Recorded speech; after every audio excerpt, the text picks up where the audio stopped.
Jadi bagi masyarakat yang sehat itu bisa membantu yang sakit, yang kaya bisa membantu yang miskin. Dengan mobil NCS itu kita menjangkau daerah-daerah yang terluar, yang aksesnya mungkin jauh dari kantor. Kita membayar iuran tapi tidak menggunakan. Nah, uangnya itu untuk membantu warga yang peserta yang sakit.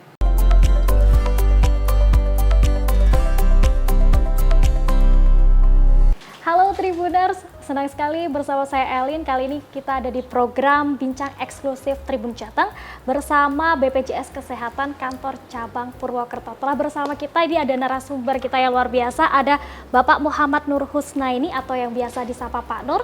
Beliau adalah Kepala Bagian Mutu Layanan Kepesertaan BPJS Kesehatan Kantor Cabang Purwokerto. Kita sapa langsung Tribuners. Halo Ya, Bapak. Ya, halo Mbak. Kabarnya gimana Pak? Alhamdulillah sehat. Alhamdulillah sehat. Sibuk apa nih Pak? Biasa kita pekerjaannya itu ya melayani masyarakat. Jadi setiap hari ada aja lah. Ada aja iya. gitu ya Pak. Tapi tetap semangat terus ya Pak Tetap ketika semangat, melayani iya, masyarakat. pasti. Oke. Iya. Sebelum itu saya ingin mengucapkan terima kasih Bapak sudah hadir berkenan di program kita kali ini. Dan Tribuners, pada kesempatan ini kita bakal ngobrolin tentang JKN atau Jaminan Kesehatan Nasional. Iya. Sebelum kita membahas lebih mendalam nih Pak, boleh dijelaskan ke Tribuners dulu terkait JKN ini apa Pak? Oh ya, baik Mbak. Tribuners ya, jadi JKN itu adalah program Jaminan Kesehatan Nasional bagi peserta BPJS Kesehatan ya tentunya, di mana manfaatnya itu memberikan perlindungan dan kesejahteraan bagi peserta, bagi setiap peserta yang sudah membayar iuran ataupun iurannya itu dibayarkan oleh pemerintah. Gitu. Oke, baik. Kalau terkait kegunaannya sendiri Pak, buat apa sih JKN ini? Jadi program JKN itu kegunaannya ada 3 Mbak. Yang pertama itu mengenai protection ya. Jadi kita itu mendapatkan perlindungan kesehatan khususnya bagi yang sakit dan berbiaya mahal. Jadi kita sudah ada proteksinya. Yang kedua itu kita ada sharing. Jadi untuk gotong royong nih. Jadi bagi masyarakat yang sehat itu bisa membantu yang sakit, yang kaya bisa membantu yang miskin. Yang ketiga itu terkait dengan compliance. Jadi masyarakat ini diharapkan mendaftarkan diri sesuai dengan Undang-Undang 40 tahun 2004. Itu ada kewajibannya memang. Ada kewajibannya? Iya. Oke, Pak, ngomong-ngomong terkait kewajiban ini Pak, berarti kan seluruh warga masyarakat Indonesia diwajibkan punya BPJS Kesehatan. Ini bagaimana kasusnya ketika masyarakat yang mohon maaf kurang mampu nih Pak? Kalau ada kasus seperti itu gimana Pak? Untuk masyarakat yang kurang mampu itu ada segmennya sendiri Mbak. Jadi pemerintah sudah menyediakan itu namanya segmen PPI. Untuk masyarakat yang kurang mampu penerima itu ada segmennya sendiri Mbak. Jadi pemerintah sudah menyediakan itu namanya pemerintah PPI JK. 100% oleh pemerintah. Nah, dari kriteria dari penerima bantuan iuran jaminan kesehatan ini sendiri Pak, apakah ada kriteria tertentu 100% atau mungkin asal comot saja? Tapi sepertinya tidak mungkin asal comot ini Pak iuran jaminan kesehatan. Untuk kriterianya itu penerima bantuan iuran itu asal comot saja, tapi sepertinya syaratnya, tidak mungkin asal comot ini Pak. Harus boleh dijelaskan nih. Untuk kriterianya itu penerima bantuan iuran itu ada syaratnya terpadu kemiskinan sosial, harus masuk syarat utamanya itu. Jadi kalau nggak masuk itu dia tidak akan mendapatkan kemiskinan sosial. Itu syarat utamanya harus masuk. Jadi kalau nggak masuk itu dia tidak akan di dinas sosial mendapatkan yang menentukan dia masuk di TKS atau tidak masuk di dinas sosial masing-masing kabupaten. Di dinas sosial itu Pak, itu yang menentukan dia masuk di TKS atau tidak itu dinas sosial. TKS itu syaratnya sudah banyak itu Bapak, apakah ada jadi entah itu misalnya syarat yang lain tingkat kemiskinannya itu di TKS itu namanya sudah menentukan tingkat kemiskinannya itu entah itu misalnya otomatis kalau dia tingkat kemiskinannya itu menentukan tingkat kemiskinannya itu di TKS itu. Jadi otomatis kalau dia masuk di TKS itu dia pasti melalui data tersebut dulu nanti akan berarti bisa dibilang gini Pak, ketika ada masyarakat terkait baru kemudian bisa diusulkan itu melalui data tersebut dulu nanti akan didata teknisnya oleh itu pihak nanti dari pemerintah desa, desa dalam hal baru ini kemudian bisa itu nanti diusulkan akan mendaftar BPJS Kesehatan. warganya yang masuk di TKS. Teknisnya Nah, itu setelah nanti dari itu pemerintah akan desa dimasukkan dalam hal ke ini aplikasi desa itu nanti akan milik mendaftar dinas sosial warganya namanya yang CNZ. masuk di TKS. Oke. Aplikasinya Nah, namanya itu CNZ akan nanti akan dimasukkan ke diinput aplikasi oleh desa nanti milik akan dinas masuk sosial ke namanya dinas sosial CNZ. kabupaten. Nah, Dinas sosial aplikasinya kabupaten namanya nanti CNZ akan nanti akan verifikasi diinput apakah benar oleh ini desa masuk ke nanti akan TKS. masuk ke Kalau dinas memang sosial benar, kabupaten nanti akan dinas sosial kabupaten nanti akan istilahnya itu memverifikasi di approval ya. apakah Dari benar ini dinas masuk ke sosial sosial akan kalau memang approval benar menyetujui dan itu harus istilahnya ditetapkan itu di oleh approval ya. dari Pemerintah dinas daerah sosial itu akan bupati approval atau menyetujui dinas yang dan itu berwenang. harus Setelah di pemerintah pemerintah daerah nanti akan dikirim entah ke itu Kementerian bupati atau Sosial pusat dinas di yang Kementerian berwenang. Sosial nanti akan Setelah diverifikasi nanti akan lagi, dikirim ke kalau memang Kementerian sudah benar Sosial nanti pusat akan masuk di Kementerian Sosial ke nanti akan data PBIJ. diverifikasi lagi. Tapi ini ada kalau memang kuotanya, sudah Mbak. benar Oke, nanti ada secara kuotanya. nasional itu ada kuota. Jadi kalau ke memang kuotanya data masih ada PBIJ. dia akan langsung masuk ke ini ada kuota. Tapi kalau memang Sudah kuotanya benar, sudah nanti akan habis, masuk dia akan masuk ke daftar tunggu. data PBIJ. Oh, ada daftar tunggu juga ini, Pak. Ini ada kuota itu sudah kan benar nanti terbatas akan ya, masuk misalnya di Kabupaten Banyumas itu data kuotanya PBIJ. itu ini ada 100.000 misalnya. Sudah Yang sudah benar, masuk itu nanti 100.000 akan masuk. Jadi yang diusulkan ke itu akan masuk data ke PBIJ. daftar tunggu. Tapi ini nanti ada setiap bulan kan Kementerian Sosial sudah akan benar, ada verifikasi. nanti akan Masuk setiap bulan itu Kementerian ke Sosial ada data verifikasi. PBIJ. Tapi Dia ini itu ada saat ini masih miskin sudah tidak. benar, Kalau nanti sudah akan masuk tidak miskin ke sudah mampu dia akan data dikeluarkan. PBIJ. Karena mampu. ini ada Jadi untuk PB ini kan khusus Sudah masyarakat benar, yang tidak nanti mampu. akan Nah, masuk itu nanti akan digantikan oleh yang ke masyarakat data yang masuk di PBIJ. daftar tunggu. Tapi Oke, ini ada berarti ada daftar tunggunya Iya, seperti benar, itu ya, Pak ya. nanti akan Kalau masuk, kuotanya sendiri, Pak, untuk daerah ke Banyumas berapa nih, Pak? data PBIJ. Kalau kuotanya itu Tapi setiap bulan ini itu ada berubah, Mbak. Berubah. Iya, jadi Sudah benar, tergantung nanti akan masing-masing karena masuk kuota itu kuota nasional ke dibagi oleh data PBIJ. semua kabupaten Tapi seluruh ini ada Indonesia. Baik, Sudah mungkin ini memperjelas benar, juga nih nanti buat akan Tribuners masuk, ketika iya, ada mungkin tetangga ke atau di data lingkungannya PBIJ. yang mohon maaf kurang Tapi mampu, ini ada kemudian belum Sudah sanggup ini benar, untuk berobat nanti atau akan apa masuk, dan masuk daftar tunggu, tenang ke aja karena setiap data bulan itu ada PBIJ. evaluasi, Ada evaluasi, dari verifikasi Kementerian. validasi. Nah, ada Ya, verifikasi sudah validasi benar, agar nanti akan memang bantuan masuk, dari pemerintah ini tepat sasaran ya Pak ya iya, penggunaannya. data Baik. jadi orang kaya itu Tapi kan ini ada mungkin hari ini kaya Sudah besok bisa benar, jatuh miskin. nanti akan Oke. masuk atau yang hari ini miskin mungkin ke besok jadi kaya data gitu kan PBIJ. ada ya. Jadi Iya. itu Tapi ini ada portalnya di situ. Setiap bulan gitu Setiap ya Pak ya bulan, biar iya, valid betul. gitu biar Iya. tepat sasaran. Ke data PBIJ. Tapi ini ada portalnya di situ. Setiap bulan gitu Setiap ya Pak ya bulan, biar benar, valid nanti gitu biar iya, tepat masuk, sasaran. ke data PBIJ. Tapi ini ada portalnya di situ. Setiap bulan gitu Setiap ya Pak ya bulan, biar iya, valid benar nanti gitu biar iya, tepat masuk, sasaran. ke data PBIJ. Tapi ini ada portalnya di situ. Setiap bulan gitu Setiap ya Pak ya bulan, biar iya, valid benar nanti gitu biar iya, tepat sasaran. akan masuk ke data PBIJ. Tapi ini ada portalnya di situ. Setiap bulan gitu Setiap ya Pak ya bulan, biar iya, valid benar nanti gitu biar iya, tepat sasaran. akan masuk ke data PBIJ. Tapi ini ada portalnya di situ. Setiap bulan gitu Setiap ya Pak ya bulan, biar iya, valid benar nanti gitu biar iya, tepat sasaran. akan masuk ke data PBIJ. Tapi ini ada portalnya di situ. Setiap bulan gitu Setiap ya Pak ya bulan, biar iya, valid benar nanti gitu biar iya, tepat sasaran. akan masuk ke data PBIJ. Tapi ini ada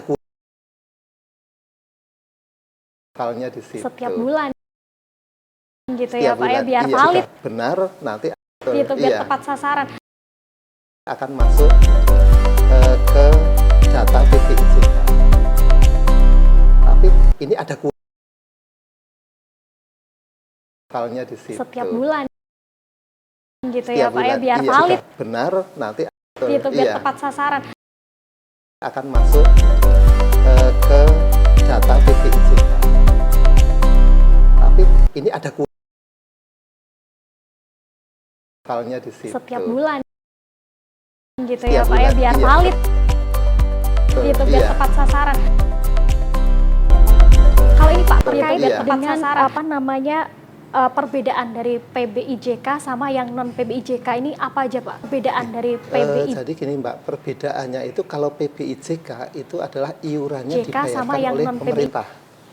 Kalau Perbedaan non dari PBIJK itu iurannya itu dibayarkan sendiri atau dibayarkan oleh JK institusi. sama yang non-PBI. Jadi perbedaan dari segmennya PBI. kan ada dua ini Mbak ya di BPJS, PBIJK dan non PBIJK.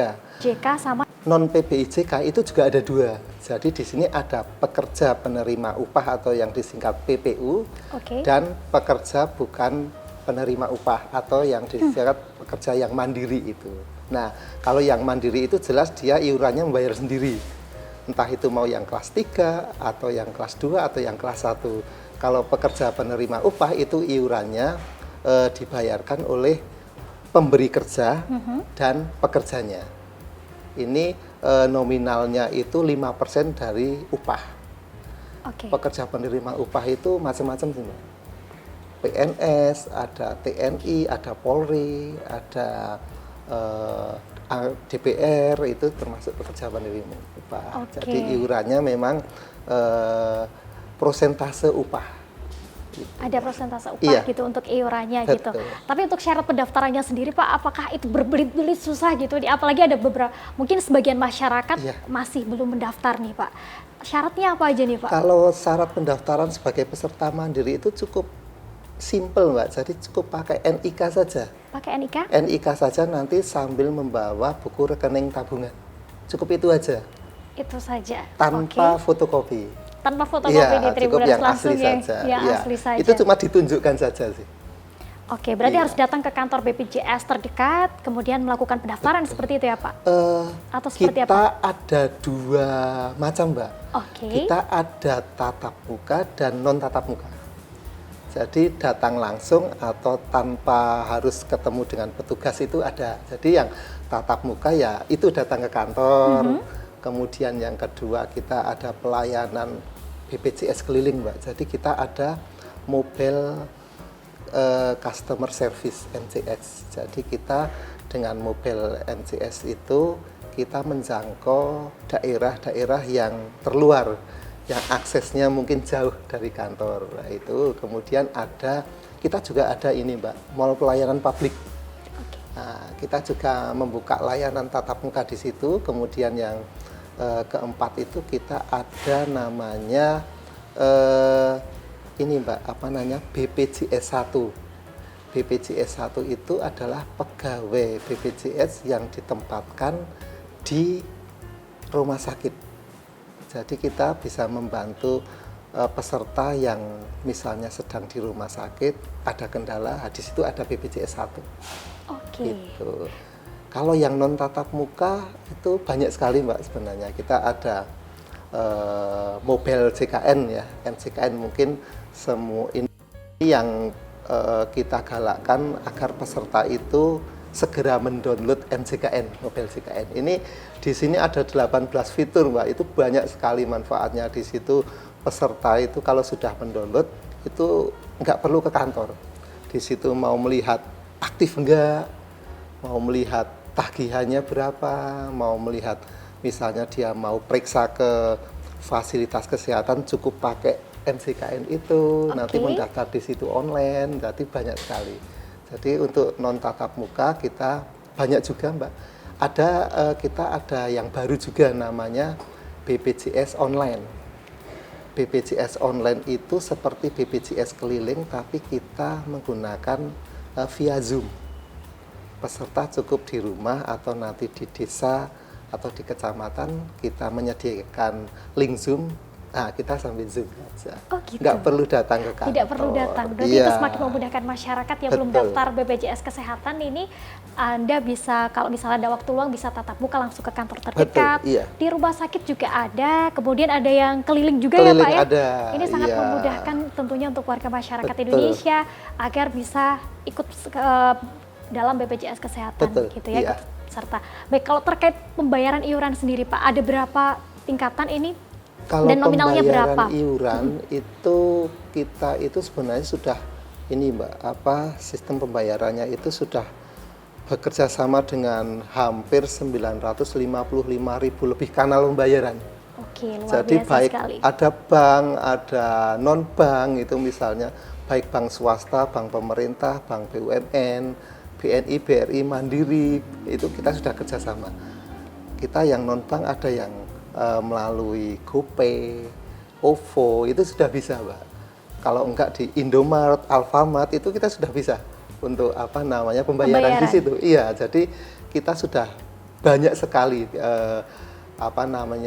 fasilitas untuk pembayaran ke peserta dan peserta nggak bingung ya saya mau bayar di mana gitu. Jadi sudah ada semua. Semakin dekat Iya. semakin mudah Tribuners. Jadi nggak Iya, harus jauh-jauh betul. datang ke kantor BPJS, bisa lewat GoPay, kemudian Betul, lewat bank iya. terdekat dan juga masih Kantor ada pos lain. juga bisa. Kantor pos juga Iya. bisa. Nah, nih buat Kan di Tribuners. desa-desa banyak ya itu kantor pos. Betul, paling Iya. terdekat mungkin lebih kantor pos ya Kantor Pak ya, pos, ketimbang iya. kantor BPJS Kesehatan.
Pak, tapi kalau misalkan terjadi tunggakan nih di Tribuners, Iya, iya. tadi bertanya, apakah fasilitas dari BPJS Kesehatan bisa dipakai Pak oleh para pengguna? Jadi untuk fasilitas kesehatan itu bisa dipakai dengan syarat kepesertaannya aktif. Kalau dia menunggak, berarti kan kepesertaannya non aktif nih, Mbak. Nah, kalau non aktif, untuk mengaktifkannya ya mudah aja, tinggal membayar iuran saja, itu langsung Oke. aktif. Itu langsung aktif, Langsung otomatis. aktif, iya otomatis langsung aktif. Dan perlu diketahui untuk masyarakat bahwa misalnya ada tunggakan itu untuk iuran itu tidak ada denda, tapi ada denda untuk pelayanannya. Jadi bahkan kalau iuran itu mungkin banyaklah ini ya yang belum tahu. BPJS itu sebenarnya ada ini apa namanya korting ya, istilahnya itu keringanan. Ada keringanan. Keringanan. Misalnya peserta itu menunggak 5 tahun gitu. Menunggak 5 tahun, dia cukup membayar iurannya itu maksimal 2 tahun saja. Plus 1 bulan berjalan. Plus Jadi 1 bulan iya, berjalan. jadi tidak membayar 5 tahun full itu enggak. Jadi ini keringanannya. Mungkin banyak peserta yang belum tahu banyak. Oke, berarti ada keringanan-keringanan seperti Iya. itu kan, Pak. Itu kasusnya kalau tunggakan sudah lebih dari 2-3 tahun. Iya. Kalau masih 1 bulan, 2 bulan, apakah ada korting nih, Pak? Kalau 1 sampai 2 bulan nggak ada korting, Mbak. Oh, belum ada Tribuners. Iya, karena pembayaran tunggakan itu 12 bulan ini. Maksimal 12 bulan. Jadi kalau kurang dari 12 bulan ya dibayarkan sesuai tunggakannya. Sesuai tunggakannya. Iya. Nah, tapi untuk pengajuan keringanan pembayaran, ini harus langsung datang ke kantor atau adakah mekanisme tertentu, Pak? Harus misalnya nemuin Bapak Kepala dulu nih minta ACC atau seperti Iya. apa nih, Pak? Itu otomatis, Mbak, di aplikasi. Mbak. Otomatis di iya, aplikasi? di aplikasi. Nanti misalnya tunggakannya itu dia menunggak 3 tahun, otomatis tagihannya itu cukup 2 tahun plus 1 bulan berjalan yang harus dibayarkan. Oke. 2 tahun. Cuma ya nanti kalau dia selama misalnya ini nunggak ya Mbak ya, menunggak terus dia mengaktifkan, itu kan dipakai misalnya. Kalau untuk rawat jalan biasa nggak ada denda layanan, tapi khusus untuk rawat inap, misalnya dia membayar iuran, melunasi selama 45 hari setelah pelunasan, kalau ada rawat inap di rumah sakit, dia akan kena denda layanan.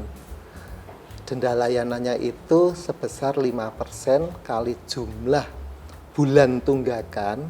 Nah, ini beda lagi. Jumlah kalau tadi itu membayar iuran itu maksimal 2 tahun, kalau untuk denda itu maksimal 1 tahun. Jadi 5% kali 12 bulan kali tarif inasi bijis namanya. Tarif inasi bijis itu tarif yang sudah ditentukan oleh Kementerian Kesehatan terkait jenis-jenis penyakitnya. Oke. Itu denda layanannya. Nah, Ada denda layanannya. terkait denda layanan itu juga ada yang baru ini, Mbak. Apa tuh, Pak? Jadi kemarin ada peraturan baru nih dari Perpres ya 59 tahun 2024. Jadi terkait denda layanan, kalau yang lama itu denda layanannya itu ada maksimal itu 30 juta. Misalnya dia tarifnya itu berapa ratus juta, terus dikali 5% kali 12, misalnya kok dendanya itu 40 juta dihitung, tapi dia cukup bayar 30 juta, karena ada maksimal. Tapi di Perpres yang baru itu menjadi 20 juta. Lebih rendah lagi berarti? Lebih rendah lagi. Oke. Kemudian Perpres yang lama itu, denda itu diberlakukan setiap kali rawat inap. Misalnya selama, kan 45 hari ini Mbak kena denda. Misalnya selama 45 hari ini dia 5 kali rawat inap, sekali rawat inap pulang terus besok kok rawat inap lagi, itu kena denda. Kalau yang lama, tapi yang baru itu cukup 1 saja. Cukup 1 saja? Iya, cukup sekali aja itu dendanya di pelayanan. Wah, luar biasa Jadi, sekali nih. ada perubahan yang signifikan lah untuk yang Perpres baru ini. Oke, ini tentunya Mudah-mudahan membawa yang- kebermanfaatan Iya, untuk semua dan semua kebaikan untuk peserta. semua, karena memang Iya. dari BPJS ada asas gotong royong Betul, yang ditunjukkan iya. dari program BPJS Betul, Kesehatan iya. seperti itu ya. Pak, ini ada sebagian masyarakat yang belum terdaftar di BPJS Kesehatan. Mungkin Bapak bisa ngasih satu alasan nih, apalagi buat Tribuners yang belum punya BPJS.